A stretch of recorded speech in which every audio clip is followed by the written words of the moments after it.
A palavra falada tem criatividade poderosa e seu uso adequado é vital para a vida cristã vitoriosa. Esta palavra falada, contudo, deve ter uma base correta a fim de ser eficaz. O princípio da descoberta da base correta para a palavra falada é uma das porções mais importantes da verdade de Deus. É com referência a este tópico que quero conversar com vocês agora mesmo. Certo dia, trouxeram ao meu escritório uma senhora deitada numa maca. Era paralítica do pescoço para baixo e não conseguia mexer nem mesmo um dedo. Enquanto a introduziam em meu escritório, comecei a ter uma sensação estranha. Era como se meu coração estivesse perturbado. Assim como houve um sentimento de expectativa junto ao poço de Betesda, assim também eu sabia que algo ia acontecer. Acerquei-me em volta de sua maca e, ao olhar para seus olhos, vi que ela já tinha a fé para ser curada. Não uma fé morta, mas uma fé viva. Toquei-lhe a testa e disse: Irmã, no nome de Jesus Cristo seja curada. Instantaneamente, o poder de Deus se manifestou e ela foi curada. Levantou-se da maca, emocionada, assustada e eletrizada. Alguns dias mais tarde, veio à minha casa para trazer-me alguns presentes. Ao entrar em meu escritório, perguntou: Será que eu podia fechar a porta? Sim, respondi. Feche a porta. Então ela se ajoelhou perante mim, ainda espantada de sua cura, e disse: Senhor, por favor, revela-te a mim. És tu o segundo Jesus encarnado? Sorri. Querida irmã, você sabe que tomo 3 refeições por dia, vou ao banheiro e durmo todas as noites. Sou tão humano quanto você. E a única maneira pela qual sou salvo é por intermédio de Jesus Cristo. Esta senhora tinha recebido uma cura tão miraculosa que a notícia se espalhou rapidamente. Logo depois, uma senhora rica veio à minha igreja, também trazida em uma maca. Tinha sido cristã por muito tempo e servido como diaconisa de sua igreja. Ela tinha decorado passagens e mais passagens acerca da cura divina. Eu sou o Senhor que te sara. Êxodo 15, 26. Pelas suas pisaduras fomos sarados. Isaías 53, 5. Ele mesmo tomou as nossas enfermidades e carregou com as nossas doenças. Mateus 8, 17. E esses sinais hão de acompanhar aqueles que creem. Se impuser as mãos sobre os enfermos, eles ficarão curados. Marcos 16, 17, 18. De modo que orei por ela com todo o meu poder, mas nada aconteceu. Então gritei, repetindo as mesmas orações para a cura. Usei a palavra de Deus, até mesmo pulei, mas nada aconteceu. Disse-lhe que se levantasse pela fé. Muitas vezes ela se levantava, mas no instante que a soltava ela caía como um pedaço de madeira morta. Então eu dizia: tenha mais fé e levante-se. Ela se levantava de novo e de novo caía. Então me dizia que ela tinha toda a fé que há no mundo, mas sua fé não funcionava. Fiquei muito deprimido e logo ela começou a chorar. Ela dizia: Pastor Chu, o Senhor tem preconceitos contra mim. O Senhor amava tanto a outra mulher que a curou, mas o Senhor realmente não me ama, de modo que ainda estou doente. O Senhor tem preconceitos. Irmã, respondi, eu fiz tudo. Você mesma viu. Orei, clamei, pulei e gritei. Fiz tudo que um pregador pentecostal pode fazer, mas nada aconteceu. E não posso compreender o motivo. Em minha igreja, este problema inquietante de uma pessoa ser curada enquanto outra permanece enferma não ficou limitado a esta ocasião. Evangelistas de fama mundial têm vindo à minha igreja e entusiasticamente dizem: todos vão ser curados. Todos. Pregam a palavra de fé e muitos são curados. Depois, estes evangelistas se vão, levando toda aquela glória, e eu fico com a incumbência de tratar dos doentes que não foram curados. Estes vêm a mim, desanimados, abatidos e desesperados, queixando-se: não fomos curados. Deus desistiu de nós, estamos completamente esquecidos. Por que devemos lutar para vir a Cristo e crer? Aflijo-me, oro e choro. Por que, Pai? Por que isto é assim? Deus, por favor, dá-me a resposta, uma resposta clara. E ele o fez, de modo que agora gostaria de partilhar com você esta resposta e algumas coisas que me levaram a receber esta compreensão. As pessoas pensam que podem crer na palavra de Deus, e podem, mas falham em fazer a diferença entre a palavra de Deus, que dá o conhecimento geral a respeito de Deus, e a palavra de Deus que ele usa para conceder fé acerca de circunstâncias e problemas específicos. É este último tipo de fé que produz milagres. No grego, há duas palavras diferentes para a palavra: logos e rema. O mundo foi criado pela palavra logos de Deus. Logos é a palavra geral de Deus, que se estende desde o livro de Gênesis ao Apocalipse, pois todos estes livros falam acerca de Jesus Cristo, direta ou indiretamente. Ao ler a palavra logos do Gênesis ao Apocalipse, a pessoa pode receber todo o conhecimento que necessita a respeito de Deus e de suas promessas. Mas pela simples leitura, a pessoa não recebe fé. A pessoa recebe conhecimento e compreensão acerca de Deus, mas não recebe fé. Romanos 10:17 mostra-nos que o material usado para edificar a fé é mais do que simples leitura da palavra de Deus. A fé vem pela pregação, e a pregação pela palavra de Cristo. Nesta passagem, palavra não é logos, mas rema. A fé, especificamente falando, vem pela pregação da palavra rema. O Dr. Ironside define em seu lexo grego a palavra logos, a palavra dita de Deus, e rema, a palavra dizente de Deus. Muitos eruditos definem a ação de rema como se o Espírito estivesse tomando alguns versículos da palavra de Deus e vivificando com eles uma determinada pessoa. Eis minha definição de rema.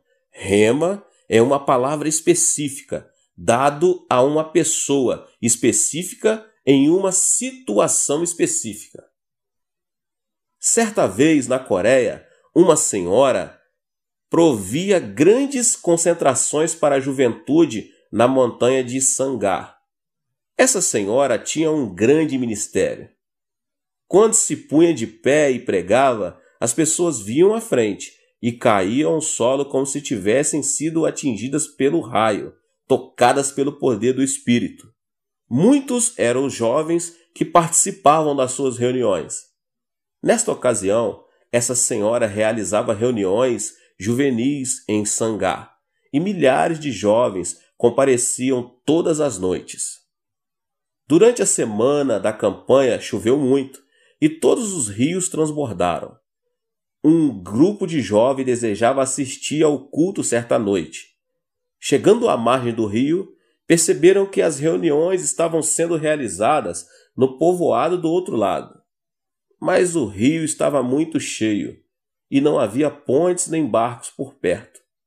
Os jovens se desanimaram. 3 moças disseram: por que simplesmente não entramos no rio? Pedro andou sobre as águas, e o Deus de Pedro é o nosso Deus, e o Jesus de Pedro é o nosso Jesus, e a fé que Pedro tinha é a nossa fé. Pedro creu, e devemos fazer o mesmo. Vamos andar sobre o rio. O rio estava muito cheio e a correnteza estava forte. As 3 moças se ajoelharam, deram-se as mãos e citaram a Escritura, mencionando Pedro caminhando sobre as águas. Disseram a todos que iriam repetir o milagre. À vista de todos os demais jovens, entraram resolutamente nas águas. Afundaram-se imediatamente. 3 dias mais tarde, seus corpos foram encontrados flutuando no mar. Esse triste incidente teve repercussão em toda a Coreia. Os jornais não cristãos atacaram a fé. Traziam manchetes como estas: "O Deus dos cristãos não pode salvá-los", ou "Por que seu Deus não respondeu às orações da fé?".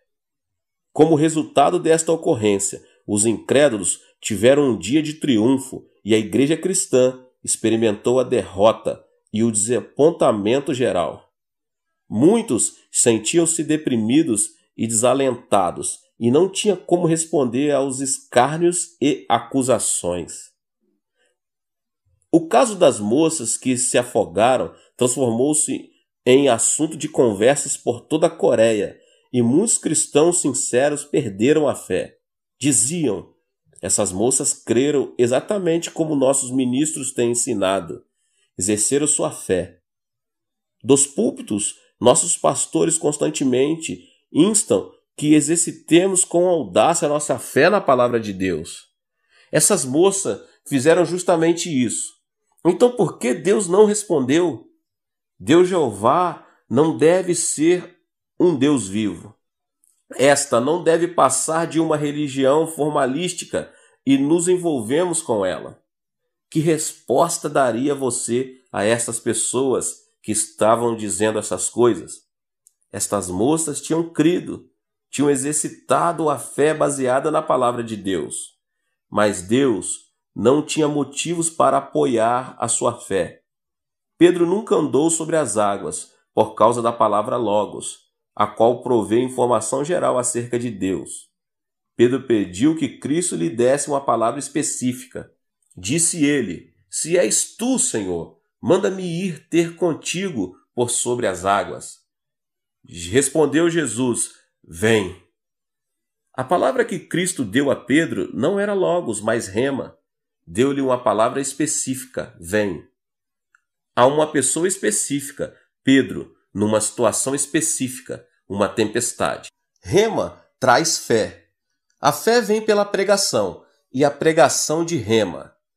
Pedro nunca andou por sobre as águas pelo conhecimento de Deus somente. Pedro tinha a Rema. Mas essas moças tinham somente Logos, conhecimento geral de Deus.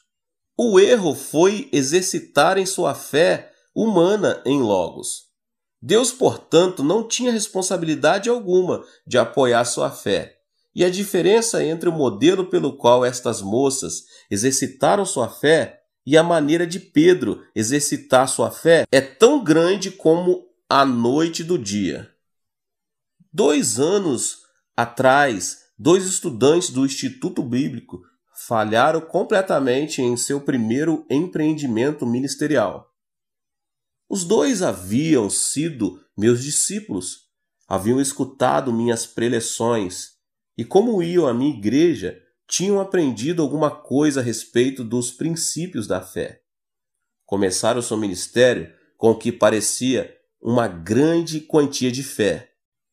Valiam-se de passagens bíblicas como esta: "Abre bem a tua boca e te encherei", Salmos 81:10. "Se me pedires alguma coisa em meu nome, eu farei", Mateus 14:14. Foram para um banco e fizeram um empréstimo bem grande. Então foram a um homem bem rico e pediram emprestado outra grande soma de dinheiro. Com esse dinheiro, compraram um terreno e construíram um lindo santuário, sem ter, contudo, uma congregação. Começaram a pregar, esperaram que as pessoas viessem, centenas de pessoas para a congregação. Esperavam tirar ofertas e com elas pagar a dívida, mas nada aconteceu. Um desses jovens tinha pedido emprestado cerca de $30.000, o outro cerca de $50.000. Logo chegaram os credores. Os jovens se viram muito apertados e chegaram ao ponto de quase perder a fé. Então os dois vieram a mim. Choraram. Pastor David Poyong Cho, porque o seu Deus é diferente do nosso. O Senhor começou com $2.500 e agora já completou um projeto de $5 milhões. Nós construímos uma igreja que nos custou $80.000. Por que Deus não nos responde? Cremos no mesmo Deus, temos a mesma fé. Por que Ele não nos responde? Então começaram a citar passagens bíblicas que contêm promessas, tanto no Antigo como no Novo Testamento, acrescentando: fizemos exatamente como o Senhor nos ensinou e fracassamos. Alegra-me que tenham fracassado depois de seguir as minhas palavras. Vocês são bons discípulos meus, mas não do Senhor Jesus Cristo. Vocês compreenderam mal algum dos meus ensinamentos. Comecei a obra de minha igreja dirigido por Rema, não por Logos. Deus falou claramente ao meu coração, dizendo: levanta-te, vai e edifica uma igreja para 10.000 pessoas. Deus colocou sua fé em meu coração e eu fui, e um milagre ocorreu. Mas vocês saíram simplesmente com Logos, conhecimento geral a respeito de Deus e de sua fé. Portanto, Deus não tem responsabilidade alguma de apoiá-los, embora o ministério que vocês realizavam fosse para o Senhor Jesus Cristo. Irmãos e irmãs, por meio de Logos vocês podem conhecer a Deus, podem adquirir compreensão e conhecimento a respeito dele. Mas Logos nem sempre se transforma em Rema. Suponhamos que um doente tivesse ido ao tanque de Betesda e dito aos que estavam ali: vocês são uns bobos. Por que esperam aqui? Este é o mesmo tanque de sempre, com a mesma água, no mesmo lugar. Por que tem de esperar dia após dia? Vou entrar na água agora e lavar-me. Em seguida, ele mergulha e toma um banho, mas ao sair da água, não fora curado. Pois somente depois que vinha o anjo de Deus e revolvia a água, as pessoas podiam entrar, lavar-se e serem curadas. Ainda era o mesmo tanque de Betesda, no mesmo lugar, com a mesma água. Só que quando a água era revolvida pelo anjo de Deus, é que ocorria o milagre. Rema procede de Logos. Logos é como o tanque de Betesda.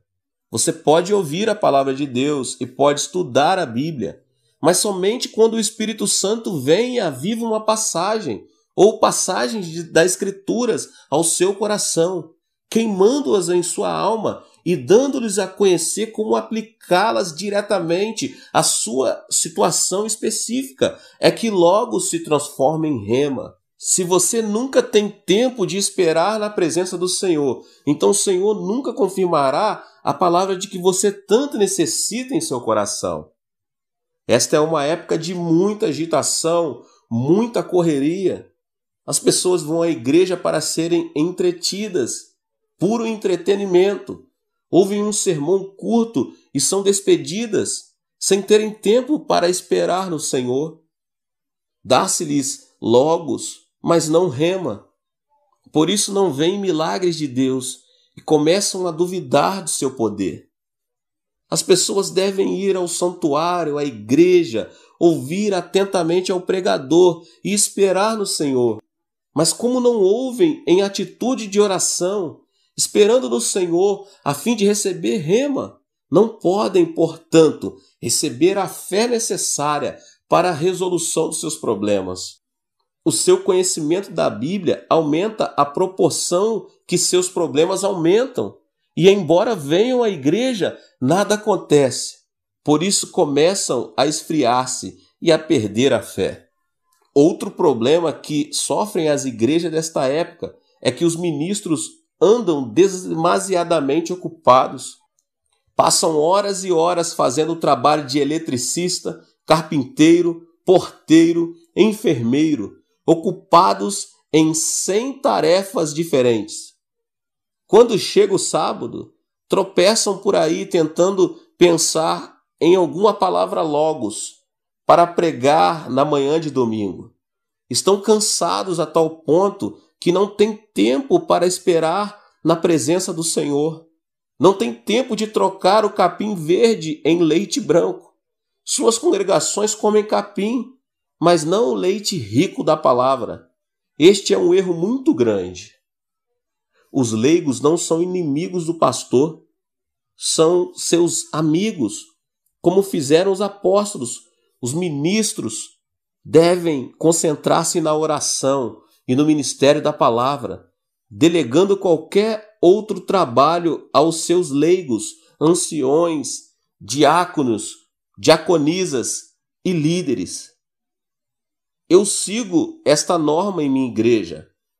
Não ouso subir ao púlpito sem primeiro esperar na presença do Senhor e receber a palavra rema de Deus para essa mensagem. Se não recebo a palavra rema, não volto à plataforma. Às vezes passo toda a noite de sábado em oração. Durante o dia oro. Senhor, as pessoas virão com todos os tipos de problemas, doenças, pressões, depressões, problemas familiares, problemas financeiros, todo tipo imaginável de problemas. Virão não somente para receber conhecimento geral a teu respeito, mas também para receber uma solução real a seus problemas. Se eu não lhes der fé viva, rema, então voltarão para suas casas sem terem solucionado nenhum de seus problemas. Necessito de uma mensagem específica para pessoas específicas, num tempo específico. Então espero até que o Senhor me dá a mensagem. Quando subo ao púlpito, vou marchando como um general, porque sei que a mensagem que vou pregar tem a unção do Espírito Santo. Isso acontece porque os ajudei a receber rema, a palavra rema. Irmãos e irmãs, não estamos edificando na igreja um clube de santos, listados, lidando com assuntos de vida e de morte. Se o pastor não der rema ao seu povo, então tudo o que lhe resta é um clube religioso superficial. Já temos no mundo clubes sociais como o Rotary e outros da mesma natureza, e seus membros também pagam um tipo de oferta, eles ajudam a instituição. As igrejas que nós edificamos devem ser um lugar onde as pessoas recebem soluções da parte de Deus, recebem e veem milagres em sua vida e podem conseguir não meramente um conhecimento intelectual de Deus, mas também um conhecimento experimental, real e vivo. Mas para que consigam esse objetivo, é preciso que primeiro o pastor receba a rema e a transmita. Deve-se dar tempo aos cristãos, aos que esperam na presença do Senhor, a fim de que o Espírito Santo tenha tempo de lidar com eles e inspirá-los por meio das Escrituras. O Espírito Santo pode transformar as passagens bíblicas na palavra dita de Deus e aplicá-las ao coração da pessoa, fazendo com que a palavra dita passe a ser a palavra dizente de Deus. Logos deve transformar-se em rema. Agora posso dizer porque muita gente não recebe a cura. Todas as promessas são potencialmente, mas não literalmente nossas. Nunca tome posse de uma promessa de Deus e simplesmente diga: ó, esta é minha. Esta é minha. Sim, é sua em potencial, mas só chegará a ser sua na prática quando vocês, antes que o Senhor conceda uma mensagem a um indivíduo, ele tem de fazer várias coisas. Primeiro, o Senhor deseja limpar a sua vida e fazer com que esse indivíduo se entregue a ele. O Senhor nunca dá promessas de um modo qualquer. Quando o Senhor lidar com você, você deve tirar o tempo para permanecer perante Ele. Confesse seus pecados e entregue sua vida a Ele. Quando essas condições necessárias são produzidas, então vem o poder de Deus e seu coração assim como o tanque de Betesda é revolvido por algum texto em particular. Então você sabe que essa promessa é sua e recebe a fé para produzir o milagre necessário. A saúde corporal não é o objetivo último do Espírito Santo. É necessário que conhecemos bem claramente as prioridades do Espírito Santo. O alvo supremo é a santidade das nossas almas.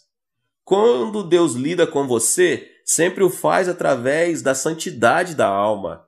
Se sua alma não estiver reta diante de Deus, não importa quanta oração, quanto grito ou quanto pulo você dê, essas coisas não lhe trarão a palavra rema de que você necessita. É preciso esperar no Senhor. A cura divina depende da soberana vontade de Deus. Às vezes uma pessoa recebe uma cura instantânea, ao passo que outra precisa esperar um pouco mais. Um dos mais queridos irmãos diáconos de nossa igreja caiu doente. Este diácono deu tudo ao Senhor, amando-o e o servindo de um modo espantoso. Todos viram isso. Disseram-lhe que tinha um tumor e que os médicos desejavam operar.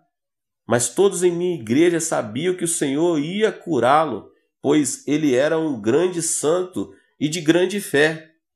Este era o raciocínio deles. Orei para a cura dele. Então tinham uns 40 mil membros e todos eles oravam, atacando o trono da graça, e esse diácono reivindicou a cura. Mas nada aconteceu, ele piorava cada vez mais. Afinal, sangrava tanto que foi levado ao hospital e sofreu uma intervenção cirúrgica. Muitos de nossos membros estavam preocupados e reclamavam: onde está Deus? Por que Deus o está tratando dessa maneira? Mas louvei a Deus, pois eu sabia que tinha algum propósito específico no que estava acontecendo. Ao ser hospitalizado, ele começou a pregar o Evangelho a todos com quem entrava em contato. Em breve, todo o hospital sabia existir um Jesus vivo e que seu representante estava ali naquele hospital. Médicos, enfermeiras e pacientes eram salvos todos os dias. Então os membros de nossa igreja se alegraram dizendo: louvado seja Deus! Foi melhor que ele se hospitalizasse do que tivesse recebido a cura instantaneamente. Deus mostrou que a sua prioridade era a cura eterna das almas e não a cura terrena do corpo físico. Onde há dor e sofrimento, temos a tendência de pedir libertação, mas não devemos fazer isso. Se o seu sofrimento pode resultar em graça redentora, ou se seu sofrimento torna-se o canal de Deus para o fluxo da graça redentora de Deus, então seu sofrimento foi enviado por Deus. Se, entretanto, seu sofrimento torna-o inválido e começa a destruí-lo, então procede de Satanás, e você deve orar a fim de livrar-se dele. Contar-lhe-ei agora um caso no qual Deus libertou as pessoas de seu sofrimento. Aconteceu a Guerra da Coreia quando 500 ministros foram capturados e imediatamente fuzilados, e 2.000 igrejas destruídas. Os comunistas eram cruéis para com os pastores. A família de certo ministro foi capturada em Incheon, na Coreia, e os líderes comunistas submeteram-nos aos que chamavam de Tribunal do Povo. Os acusadores diziam: este homem é culpado de cometer este tipo de pecado, e por este pecado deve ser castigado. A única resposta que recebiam era um coro unânime de voz dizendo: sim, sim.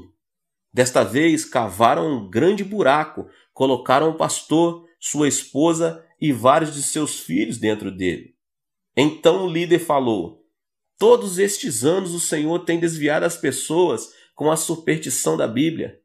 Se desejar agora tratar-se perante o povo aqui reunido e arrepender-se da sua má conduta, então o Senhor, sua esposa e seus filhos serão libertos. Mas se persistir em suas superstições, toda a sua família vai ser enterrada viva. Tome sua decisão. Todos os seus filhos começaram a chorar, dizendo: pai, pai, pense em nós. Imagina a situação desse homem. Se você estivesse em seu lugar, o que teria feito? Sou pai de 3 filhos e chegaria quase a preferir ser lançado ao fogo do inferno a ver meus filhos serem mortos. Este pai estava profundamente abalado. Levantou a mão dizendo: sim, sim, faloei, vou denunciar, minha. Mas antes de poder terminar a frase, a esposa tocou-lhe o lado dizendo: diga não. E dirigindo-se aos filhos, essa valente mulher disse: calem-se, filhos. Esta noite vamos jantar com o Rei dos Reis e Senhor dos Senhores. Então começou a cantar o hino no celeste porvir. Seus filhos e marido acompanharam no cântico enquanto os comunistas começaram a enterrá-los. Logo as crianças estavam enterradas, mas até que a terra lhes chegasse ao pescoço, continuavam a cantar e o povo a olhar. Deus não os livrou, mas quase todos que viram a execução tornaram-se crentes. Muitos são membros de minha igreja. Mediante seu sofrimento fluiu a graça da redenção. Deus enviou seu único filho a fim de ser crucificado na cruz, para que o mundo pudesse ser salvo e redimido. Esse é o objetivo último de Deus, a redenção de almas. De modo que quando a pessoa desejar a cura divina ou uma resposta dos altos, focalize a vista através das lentes do último objetivo, a redenção de almas. Se perceber que seu sofrimento realiza mais redenção do que sua cura, então não peça libertação, mas Deus lhes dê força a fim de perseverar. Nem sempre é fácil fazer distinção entre o sofrimento ocasionado por Satanás, do qual Deus deseja livrá-lo, e o sofrimento que Deus pode usar a fim de fazer com que o fluxo da graça redentora continue a fluir. A fim de tomar esse tipo de decisão, é preciso que a pessoa espere no Senhor e conheça a sua vontade. Não se desanime e ande à procura de oração de um evangelista famoso após outro. Mas mediante a oração, jejum e fé, deixe que Deus lhe apresente sua vontade. Quando o Espírito Santo aviva logos da Escritura ao seu coração, concede-lhe uma fé miraculosa. Você sabe que a passagem bíblica não mais pertence à palavra dita de Deus, mas transforma-se instantaneamente na palavra dizente de Deus para você. Então você deve firmar-se nessa palavra, seguir em frente e praticá-la, embora não possa ver nada. Embora não possa tocar nada, embora na sua vida inteira esteja totalmente às escuras, uma vez que você recebe a palavra rema, não tenha medo. Siga em frente e ande por sobre as águas, e verá o milagre. Tenha cuidado, entretanto, em não adiantar-se a Deus. Muitas pessoas andam na frente de Deus, assim como o fez Paulo em sua vontade de levar o evangelho de Cristo. Cristo ordenou que fôssemos até os confins e pregasse o evangelho, de modo que Paulo, seguindo a palavra Logos, dirigiu-se para a Ásia. Mas o Espírito Santo, o Espírito de Jesus, não permitiu que ele chegasse lá. Então Paulo disse: irei para a Bitínia. Novamente o Espírito do Senhor disse: não. Então Paulo e seus companheiros desceram a Troade, uma cidade desconhecida. Podemos imaginar suas peregrinações ali, sua confusão, pensando: eu estava obedecendo a um mandamento de Jesus. Jesus disse-nos que fosse até os confins do mundo e pregássemos o evangelho. Porque sou eu um fracasso? Enquanto orava e esperava no Senhor, recebeu a palavra rema e apareceu-lhe um homem da Macedônia em uma visão, dizendo: passa para a Macedônia e ajuda-nos. De modo que ele tomou um barco e foi para a Europa. Através do exemplo de Paulo, podemos novamente ver a diferença entre Logos. Algumas pessoas têm vindo a mim com um comentário: pastor, posso orar por várias promessas das Escrituras e posso esperar até que o Espírito Santo avive essas mensagens, aplicando-as a mim. Mas como é que posso conseguir rema na escolha de um marido ou de uma esposa? Li toda a Bíblia, mas ela não diz que devo casar com Elizabeth, Maria ou com Joana. Como é que posso ter rema com respeito a este assunto? A Bíblia tampouco diz onde devo estabelecer minha residência, se no Rio de Janeiro, Buenos Aires, Los Angeles ou em Berlim. Como é que posso saber a vontade de Deus a esse respeito? Estas são questões legítimas. Permita-lhe dar-lhes os 5 passos que uso a fim de saber a palavra rema acerca de questões específicas. O primeiro passo é colocar-me em ponto neutro. Não ir nem para frente nem para trás. Permanecer completamente calmo. Então espero no Senhor, dizendo: Senhor, eis-me aqui. Ouvirei a tua voz. Se disseres sim, irei. Se disseres não, não irei.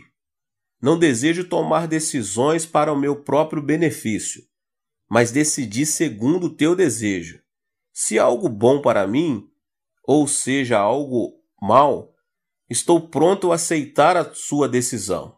Com esta atitude, espero pelo Senhor. Muitas vezes a melhor coisa a fazer é jejuar e orar, pois se a pessoa come demais, fica cansada e não pode orar. Então, ao perceber que está realmente calma, pode partir para o segundo passo. A segunda coisa que faço é pedir que o Senhor revele a sua vontade através de meu desejo. Deus sempre vem a você através de seu desejo santificado. Agrada-te do Senhor e Ele satisfará os desejos do seu coração. Salmos 37:4. O anelo dos justos, Deus o cumpre. Provérbios 10:24. Por isso digo que tudo quanto em oração pedirdes, crede que recebereis, e será assim convosco. Marcos 11:24.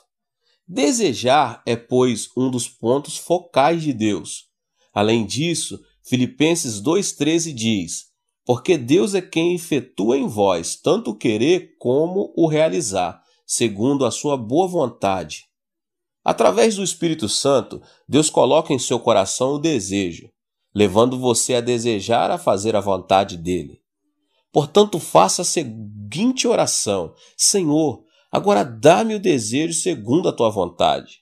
Ore e espere no Senhor, até que Deus lhe dê o desejo divino. Ao orar, muitos desejos lindos fluirão à sua mente. Tenha a paciência necessária para que também os desejos de Deus lhe venham à mente. Não se ponha de pé dizendo: já tenho tudo, e em seguida saia correndo. Espere na presença do Senhor um pouco mais. Satanás também pode dar desejos, mas também os desejos podem surgir de seu próprio espírito ou ser dados pelo Espírito Santo. O tempo sempre é uma prova. Se esperar com paciência, seu próprio desejo e o desejo de Satanás tornar-se-ão cada vez mais fracos, mas o desejo do Espírito Santo cada vez mais forte. Por isso espere e receba o desejo divino. Depois de meu desejo tornar-se claro, então dou o passo 3. Comparo esse desejo com o ensino bíblico. Certo dia uma senhora veio a mim, emocionada, dizia: pastor, vou contribuir com uma grande soma para o seu ministério. Louvado seja o Senhor, exclamei. Assenta-te e conta-me a respeito disso. Tenho um desejo fantástico de entrar para o mundo dos negócios. Fiquei sabendo de uma boa empresa e se entro nela vou ganhar muito dinheiro. Que tipo de negócio é? Tenho um desejo ardente de monopolizar o mercado de cigarros. Tabaco, o Senhor percebe. Esqueça-se disso, disse a ela. Mas tenho desejo, disse ela. Um desejo ardente, como o Senhor sempre pregou. Esse desejo procede de sua própria carne, respondi.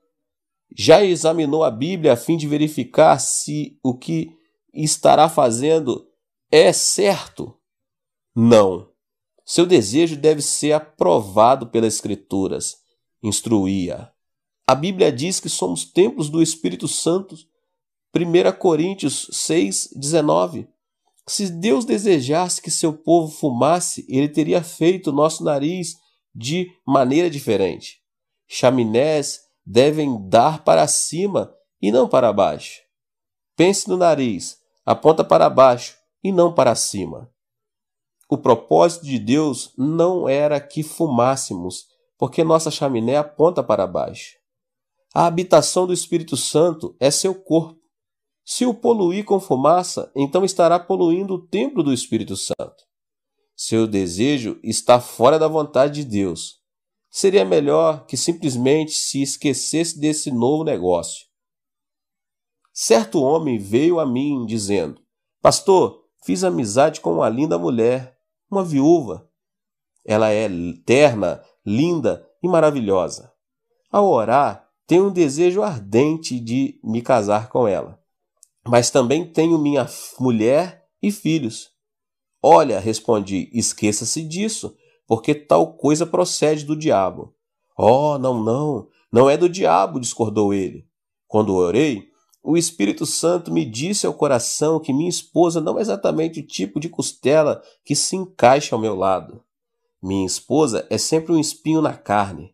O Espírito Santo falou dizendo que essa viúva é minha costela perdida, que se encaixará perfeitamente ao meu lado. Disse-lhe eu, isso não procede do Espírito Santo, vem do diabo. Muitas pessoas cometem esse tipo de erro. Se orarem contra a palavra escrita de Deus, então o diabo falará. Disse-lhe eu, isto não procede do Espírito Santo, isso vem do diabo. Muitas pessoas cometem esse tipo de erro. Se orarem contra a palavra escrita de Deus, então o diabo falará. O Espírito Santo jamais contradirá a palavra escrita de Deus.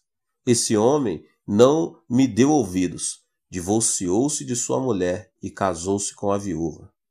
Agora é o mais infeliz de todos os homens.